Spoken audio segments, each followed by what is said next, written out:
अस्सलाम वालेकुम दोस्तों। टीम इंडिया दुनिया की वाहिद टीम बनी है जिन्होंने होम ग्राउंड में टी20 वर्ल्ड कप जीता है। टीम इंडिया वाहिद टीम है जिन्होंने अपने टाइटल का टी20 के अंदर दिफा किया है। टीम इंडिया वो वाहिद टीम है जिन्होंने टी20 वर्ल्ड कप के फाइनल में 200 से जायद रन किए हैं। इससे पहले 176 रन थे, वो भी भारत के थे और भारत वो मैच भी जीता था। तो टी20 वर्ल्ड कप 3 बार जीतने वाली भी टीम इंडिया पहली टीम बनी है और टीम इंडिया वो पहली टीम है जिन्होंने टी20 वर्ल्ड कप के फाइनल में 350s की हैं। और भी इस तरह के बहुत से रिकॉर्ड हैं जो टीम इंडिया ने अहमदाबाद के ग्राउंड में अपने नाम किए हैं। ये वही ग्राउंड है जहां पर भारत 2023 के अंदर फाइनल हारा था ऑस्ट्रेलिया का। और 2023 से मुझे याद आया कि 23, 24, 25, 26 लगातार 4 फाइनल भारत खेला है और 3 जीता है।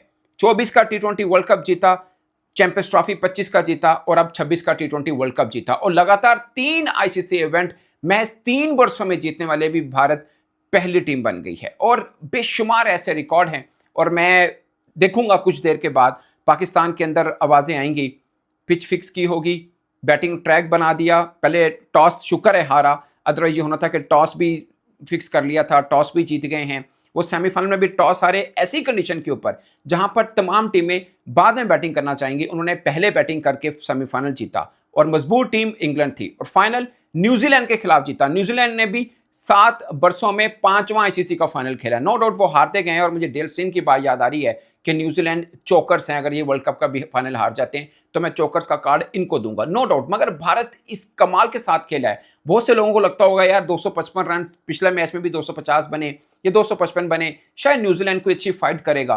बट अहमदाबाद के अंदर 255 बहुत रन है। अभी भी बीच के अंदर कहीं पर जो 15 ओवर से लेकर 18 ओवर का पैच था वो थोड़ा सा थिन गया था भारत का, वरना ये 270-80 रन बन सकते थे। इस वर्ल्ड कप में तीसरी मर्तबा हुआ है कि भारत ने 250 को क्रॉस किया है, 3rd टाइम, और 7 टाइम हो चुका हुआ है टी20 वर्ल्ड क्रिकेट के अंदर के वो कर चुके हैं। इससे पहले 297 उन्होंने बांग्लादेश के खिलाफ किए, 283 उन्होंने साउथ अफ्रीका के खिलाफ किए, 250 प्लस वो श्रीलंका और न्यूजीलैंड के खिलाफ भी कर चुके हैं, 271 इससे पहले न्यूजीलैंड के खिलाफ किया हुआ है और 260 उन्होंने श्रीलंका के खिलाफ भी किया है। तो कुल मिलाकर 7 दफा किया हुआ है और पहली दफा अहमदाबाद के अंदर 250 प्लस रन हुई है। जो रन हैं अहमदाबाद ग्राउंड के भी हाईएस्ट रन है। और संजू सैमसन वो आप कह सकते हैं कि वाहिद बैटर हैं जो शाहिद खान अफरीदी और विराट कोहली के बाद सेमीफाइनल और फाइनल दोनों के अंदर उनकी 50 है। वैसे संजू सैमसन की लगातार 350 है। अगर आप सुपर 8 को निकाल दें और उसको क्वार्टर फाइनल का मैच समझे तो लगातार 350 हैं संजू सैमसन की। मतलब क्या क्लास के साथ वो बंदा खेला है। ईशान किशन खेला है, लगातार ऊपर से 350 आ गई। अभिषेक शर्मा जिसको हम लोग शायद समझते होंगे कि टुल्लेबाज है या स्लॉगर है, उस बंदे ने किस जगह पर आकर वर्ल्ड कप की तेज तरीन 50 की है। सो और भी बहुत से रिकॉर्ड हैं और जसप्रीत बुमराह का जिक्र बहुत खास रहेगा। मैं बहुत से पाकिस्तानी क्रिकेटर्स को भी देख रहा हूं कि बार बार जसप्रीत बुमराह का जिक्र कर रहे हैं। उन्होंने पिछले मैच, बल्कि उससे पिछले मैच में मैं जाऊंगा, जो वेस्ट इंडीज का मैच इनके लिए बहुत अहम था और हमको लग रहा था कि शायद वेस्ट इंडीज इनको हरा देगा और ये वर्ल्ड कप सेमीफाइनल भी नहीं खेल पाएंगे। वेस्ट इंडीज के खिलाफ हिटमायर को और चेस को एक ही ओवर के अंदर चेस किया और फिर इंग्लैंड के खिलाफ सेमीफाइनल में सबसे मंझे हुए उनका जो बल्लेबाज था हैरी ब्रूक, उसको स्लो वन पे फंसाया। और आज भी रचना रविंद्रा जो अच्छी फॉर्म के अंदर है, उनको पहली बॉल वो भी स्लो वन में फंसाया और पहले ओवर के अंदर 3 स्लो वन किए। मतलब कितना कैलकुलेटेड बॉलर है वो। पिच जहां के ऊपर 10-12 की रन रेट आराम से चल रही है, जहां पे न्यूजीलैंड के हर बॉलर को मार हुई है, वहां पर जसप्रीत बुमराह अपनी इतनी जबरदस्त लाइन लेंथ के साथ बॉल डाल रहा है। और कोई भी मैदान हो, शायद हमें लगता होगा कि अहमदाबाद का था और मुंबई का था बैटिंग ट्रैक और सीधा सीधा, मेरा यह मानना है कि सीना कंट्री 2 मैचेस में भारत के सामने है और सीना कंट्री जब भी एशिया में खेलने आएंगे, यानी England, Australia, south Africa, New Zealand, वो चाहेंगे कि एशिया के अंदर उनको बैटिंग ट्रैक मिले। आपको याद है इंग्लैंड की टीम हमारे यहाँ खेलने आई थी, हमने बैटिंग ट्रैक टेस्ट में दिया था, 300 मारा था हैरी ब्रूक ने। सो दे लव बैटिंग ट्रैक, उनको मजा आता है कि टर्निंग ट्रैक ना हो, बैटिंग ट्रैक हो, ठीक ठाक किस्म के रन बना दे। सो उनको भी एडवांटेज है। ये नहीं कि सिर्फ भारत को एडवांटेज था, 250 बन रहा है, इंग्लैंड ने भी उसके करीब गए थे। मगर न्यूजीलैंड मुझे लगता है कि फाइनल का दबाव से तरह झेल नहीं पाए और खासकर बॉलिंग के अंदर बड़ी खराब उन्होंने बॉलिंग की। उनका फर्गुसन जो मुझे सबसे तीखा बॉलर उनका लगता है, 2 ओवर में 48 रन खाए। मैट हेनरी इतनी कमाल का बॉलर है, उनको भी रन हुए। और आज बिल्कुल ऐसा लगा कि एक वर्ल्ड चैंपियन टीम इंडिया, उसका शायद किसी क्लब लेवल की टीम के साथ मैच है, जब बॉलिंग कर रहा था न्यूजीलैंड, 1 साइडेड मार रहे थे हर ओवर के अंदर ठीक ठाक किस्म के रन, स्वाय पहले 2 ओवर और बीच में जो 15 से लेकर 17 के 3 ओवर हुए हैं। इसके अलावा कंप्लीट डोमिनेशन रही जब भारत बल्लेबाजी भी कर रहा था। एक एक बैट्समैन वर्ल्ड क्लास झलक दे रहा था, चाहे वो संजू सैमसन हो, चाहे अभिषेक शर्मा, चाहे ईशान किशन हो। अगरचे अभी भी पांड्या के ऊपर बहुत हुआ कि पांड्या ने थोड़े से बॉल डॉट की हैं और पहली बॉल के ऊपर उनका कप्तान भी आउट हुआ। कप्तान इससे पहले 400 कर चुका हुआ है ओवरऑल अपने करियर के अंदर, इसलिए वो टीम इंडिया का कप्तान है। और ये वो टीम इंडिया जिसमें ना जायसवाल है, जिसमें ना श्रेयस अय्यर है, जिसमें ना केएल राहुल है, ना जिसमें ऋषभ पंत है। ये 4 नाम जो मैंने आपको गिनवाए, ये दुनिया के किसी भी टीम के अंदर जो वर्ल्ड कप खेलने आई उसके अंदर डल सकते हैं। मैं बड़ी टीमों का जिक्र कर रहा हूं, दुनिया की किसी भी टीम के अंदर। अगरचे साबदा फरहान अभी भी इसके हाईएस्ट रन गेटर हैं T20 वर्ल्ड कप के, और उन्होंने 3 इनिंग्स एक तरह से कम खेली है। न्यूजीलैंड वाला मैच बारिश से भीग गया था हमारा, और सेमीफाइनल फाइनल तो उन्होंने खेली। मगर संजू सैमसन जो सेकंड नंबर पे हैं वो भी बाद में आए थे, वो भी लगातार पूरा वर्ल्ड कप नहीं खेले हैं। और सोचिए ये बाहर बेंच पे बैठे हुए थे, ये बाहर बेंच के ऊपर बैठे थे। अब असल सवाल के ऊपर आता है कि भारत इतनी ऊंची उड़ान क्रिकेट में कैसे भर रहा है। आज भारत T20 वर्ल्ड कप का डिफेंडिंग चैंपियन, यानी पिछला भी वो जीते, अब भी वो जीते। विमेन वर्ल्ड कप का वो चैंपियन, अंडर 19 का वो चैंपियन, विमेन अंडर 19 के वो चैंपियन, लगातार 2 बार उनकी टीम विमेन अंडर 19 की बात करें वो जीती है, और विमेन मेंस की भी वो जीती हुई है। मेंस का T20 वो जीते हुए हैं, चैंपियंस ट्रॉफी वो जीते हुए हैं, और विमेन वनडे का वो जीते हुए। एक टेस्ट का है जो ताज इनके सर पर नहीं, वो साउथ अफ्रीका के सर पे है।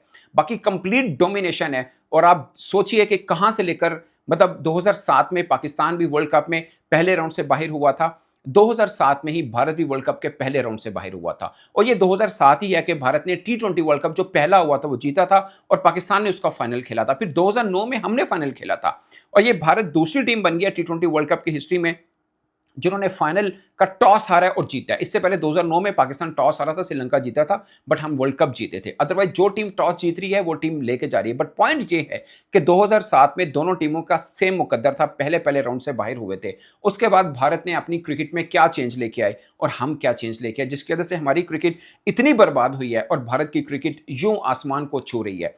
और मुझे लगता है अभी भी पाकिस्तान के बहुत से फॉर्मर क्रिकेटर बैठ के बात करेंगे, वो फॉर्मर क्रिकेटर जिनकी जिम्मेदारी थी पाकिस्तान क्रिकेट को बेहतर करना, क्योंकि इनमें से बहुत ऐसे थे जो अभी recent past Pakistan cricket board के सेटअप में बैठ के काम करते रहे हैं। वो बताएंगे आपको कि ये पिच टेम्परिंग करते हैं, इनकी बॉल के अंदर चिप डलती है, कोई कहेगा ये बैट के ऊपर रबड़े लगा देते हैं इसलिए छक्के इनके होते हैं, बाकी टीमों के नहीं होते।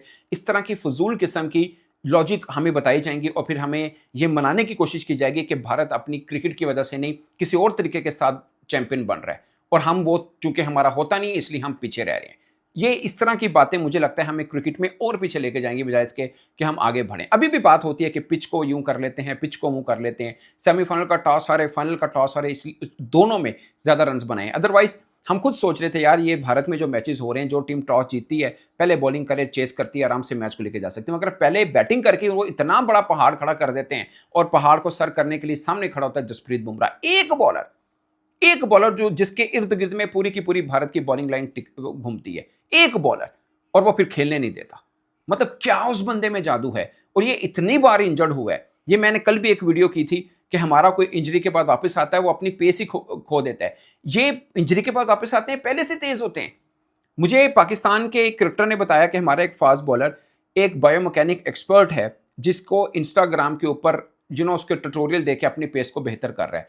और भारतीय बॉलर्स को बीसीसीआई ने वो अवेल किया कि आप इनके साथ काम करें जो इंजरी में झूलते हैं, कि वो बायोमैकेनिक एक्सपर्ट है, 3D एनालिटिक्स करता है कि कहाँ पर आपकी बॉलिंग पेस अच्छा हो सकता है, कहाँ पर आपको इंजरी से बचा जा सकता है। तो बहुत सी निटी ग्रिटी चीज़ें हैं जिसके ऊपर भारतीय क्रिकेट बोर्ड अपने खिलाड़ियों के साथ काम करते हैं और हमारे नहीं करते। हमारे, आप यकीन मानिए, 3-4 क्रिकेटर इंजर्ड हुए, उनको लिख के दिया जाता था, ऑनलाइन डॉक्टर लिख के देता था, आप लाहौर के वाबड़ा टाउन चले जाओ, दूसरे को लिखता आप जोहर टाउन चले जाओ, वहाँ फलान डॉक्टर उसको दिखा दो। इस तरह हमें अपने क्रिकेटर्स को किया हुआ है। ये बहुत दुख भरी कहानी है जिसको मैं बहुत डिटेल के साथ किसी और वीडियो में डिस्कस करूंगा, मगर अब चूंकि T20 वर्ल्ड कप का फाइनल का जिक्र हो रहा है तो इसी तक की बात रखते हैं। पाकिस्तान के साथ मैं इसलिए मौजना करता हूं, बहुत से लोग कहते हैं यार पाकिस्तान को अब क्यों करें, एक तरफ वर्ल्ड चैंपियन टीम है, दूसरी तरफ पाकिस्तान है। वो इसलिए कर रहा हूं कि हमें हर तरह से बताया गया कि हम इनके साथ मुकाबला कर रहे हैं। मतलब क्रिकेट में सेम है ना, बॉर्डर ही एक थोड़ा सा आता है, बाकी सेम कल्चर है, सेम सब चीजें, उधर भी वही क्रेज है जो यहाँ पे क्रेज है। अगर कोई ये कहता है कि नहीं जी वो दुनिया की सबसे महंगी लीग कराते हैं, तो दूसरी टीम फाइनल खेल रही है न्यूजीलैंड, उधर तो कोई लीग भी नहीं होती है। आबादी अगर भारत की ज्यादा है, वो तो पहले भी ज्यादा होती थी। आजकल क्रिकेट के अंदर इतना रूल वो कैसे कर रहे हैं? पिछले 10-15 वर्ष हो चुके हैं कि भारत की क्रिकेट के अंदर ठीक ठाक किस्म की इजारादारी है, और मैं इस बात को मानने को तैयार नहीं हूं कि ये वजह सिर्फ ये हो कि उनका पैसा है। उसकी वजह पैसा जरूर है, खिलाड़ियों को पैसा भी बहुत मिलता है, अच्छे कोचेस भी मिलते हैं, और इसमें इनके खिलाड़ी भी मेहनत करते हैं, इसमें भी कोई दो राय नहीं है। आज मैं ईशान किशन को देख रहा था, मुझे उसकी पुरानी वीडियो याद आ गई कि बिहारी खून है, खून खोलता है जब भारत के लिए खेलते हैं। मुझे उसकी पुरानी वीडियो याद आ गई और आज उसने फील्डिंग, बैटिंग हर तरह से दिखाया कि किस तरह से, अगरचे कैचेस ड्रॉप हुए, खासकर फिन एलन का कैच भी ड्रॉप कर दिया था शिवम दुबे ने, बट ओवरऑल आप उनका क्रेज देखिए, फील्डिंग के अंदर, बैटिंग के अंदर, बॉलिंग के अंदर, एक डिफरेंट टीम, मतलब बॉडी लैंग्वेज में ही उनका नजर आ रहा है कि वर्ल्ड चैंपियन खेल रहे हैं। अगरचे आज उनके वजीर आजम बैठे हुए थे, इंटीरियर मिनिस्टर वहां पर बैठे हैं भारत के मैच देखने के लिए, और उनके कद काट में, उनकी बॉडी लैंग्वेज में भी एक इत्तेमाद लग रहा है कि उनकी टीम वो खेल रही है जो उनको भरोसा है कि ये वर्ल्ड चैंपियन बन सकते हैं। हालांकि 2023 में भी वजीर आजम बैठे थे, उस वक्त ऑस्ट्रेलिया ने उनको शिकस्त दी थी, मगर उनके खिलाड़ियों को मिले, काफ़ी हौसला दिया, और अब 4 बरस के उसके बाद 3 बरस गुजरे और 3 बार के चैंपियन भारत बन गया। सो दोस्तों, बहुत सी और बातें इसके अंदर हैं जो हम अगली किसी वीडियो के अंदर भी डिस्कस करेंगे, और आप अपनी राय कमेंट की सूरत में जरूर बताइएगा। मैं सिर्फ ये कहूँगा, वो टीम जो वर्ल्ड कप जीतने का हकदार रखती थी, बिलाखिर वही टीम वर्ल्ड कप जीती है। मुझे इजाज़त दीजिए, अपना बहुत सा ख्याल रखें। अल्लाह ने के बाद।